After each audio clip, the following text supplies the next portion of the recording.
I think it's finally time to review a game that's kind of based off the classical fighting game, Mortal Kombat. First, a little history. Mortal Kombat was a big, huge hit since 1992, where you can play different characters I can find, and that's pretty much it. And, and that's on both systems, Sega Genesis and Super Nintendo.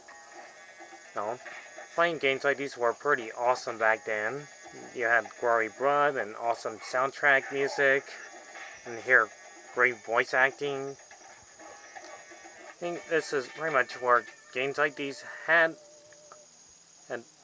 amazingly good graphics since the early 90s. The 90s were awesome with these awesome graphics.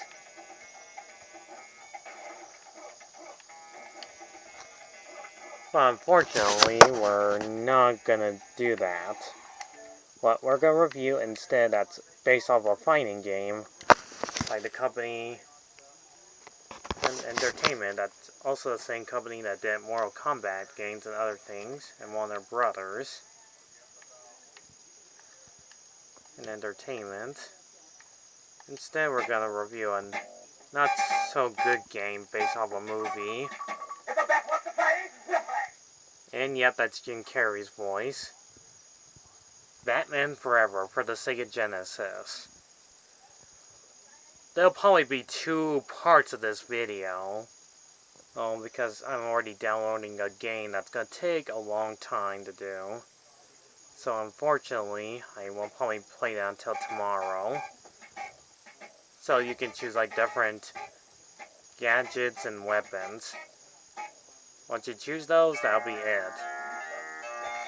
And here's our first problem with this game. Now to the game's credit, you can play most likely Batman or Robin. First, let's talk about the movie. Batman Forever has famous actors of Michael Keaton as Batman, Bruce Wayne, since 1992. Ignore that. Ignore that. Hold on. Just keep recording. Alright, back to the game. Sorry about that.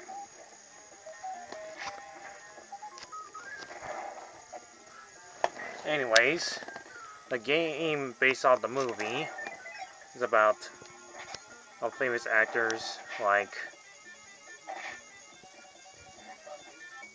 the one that plays Robin or Dick Grayson, Tommy Lee Jones as Two-Face, Jim Carrey as the Riddler,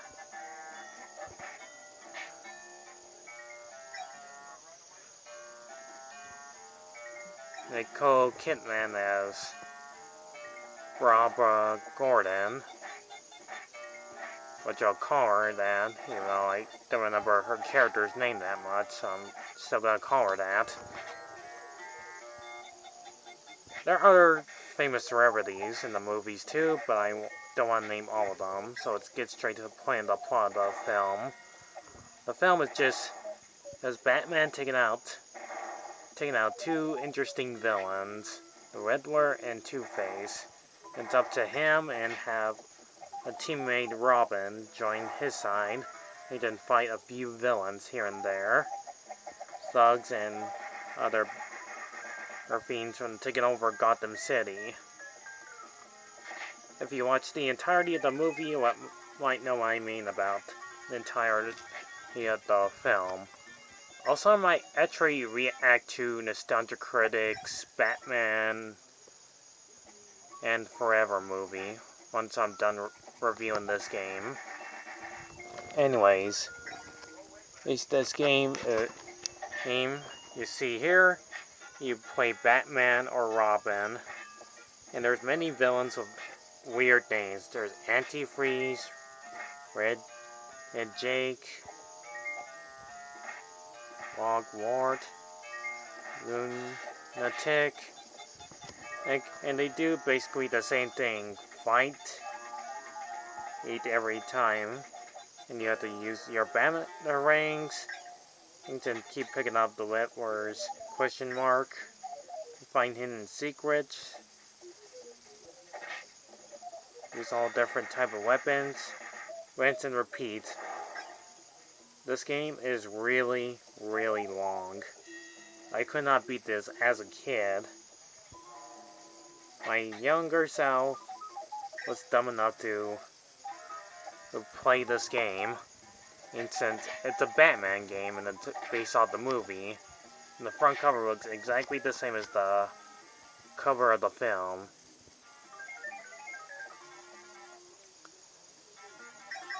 No, the movie was actually a big box office success by Tim Burton. And I actually liked the movie with Jim Carrey in it. And Tommy Lee Jones, too. It's actually one of my most favorite ones. Once before Batman's next movie was a big huge downfall to Batman and Robin, which is an epic failure. And anyways, if you have like 2 players, it will not take too long to fight the bad guys. This game is not that good, but you'll be doing this all the time. Fight enemies, rinse and repeat. And make sure you get unlimited lives. And complete a stage almost 100%. And believe me, it'll get almost boring right away. If you lose all your lives, you have to go back to the very beginning of the game. And it gets kind of boring after a while, and you get these rolling texts. Things are not used scenes from the movie. There are slight differences to the game. This one on Sega Genesis and Super Nintendo,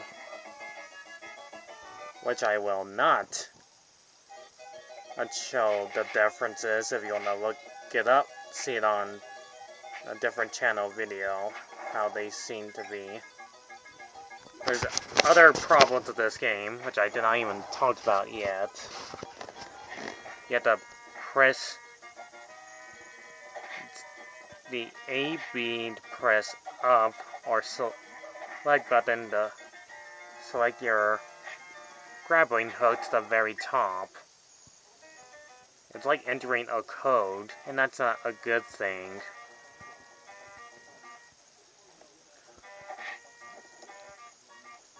And you have to rescue most likely the people that get tied up, and they do this really dumb pose when you get near them and stretch out their arms. Yay, I'm free!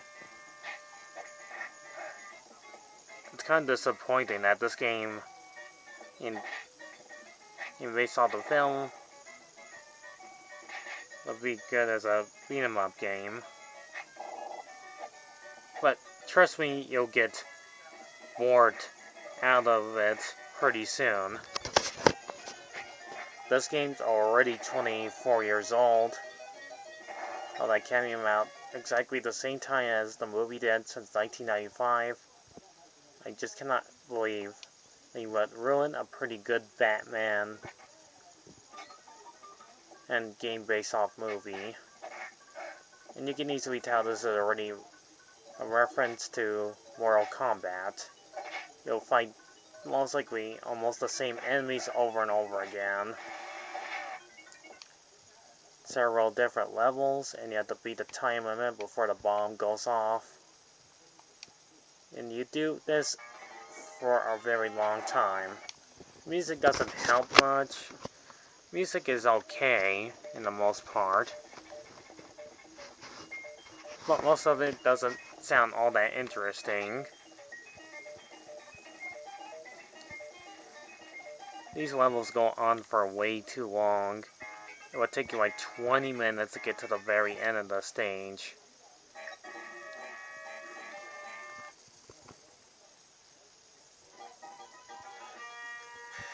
But using Jim Carrey's voice in this game just sounds too staticky. If you catch my drift.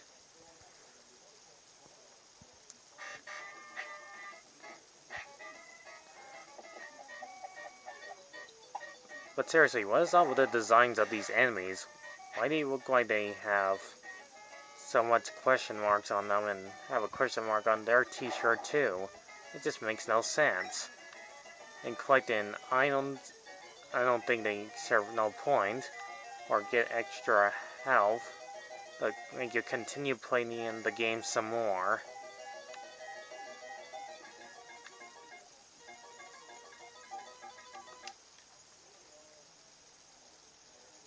This game goes on and on and on and on. And you'll be wishing it would just end already. And the levels that take way too long, and it just goes on for like almost an hour. And you'll be wishing for the game to end already. That's why you need like 2 players to try to beat this game a lot faster.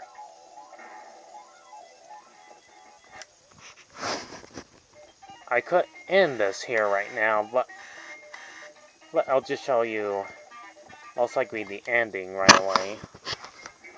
And do this in part 2. And talk about how much this game sucks. Also, remember the Riddler getting all buffed up and him being huge in the game? Yeah, sure as hell don't remember that in the film. It obviously shown it on the back of the cover, because I don't remember seeing the Riddler becoming all huge and strong. But I guess before you fight the Riddler, you'd have to face Two-Face not once, but twice in the game. And for some reason he covers his private part.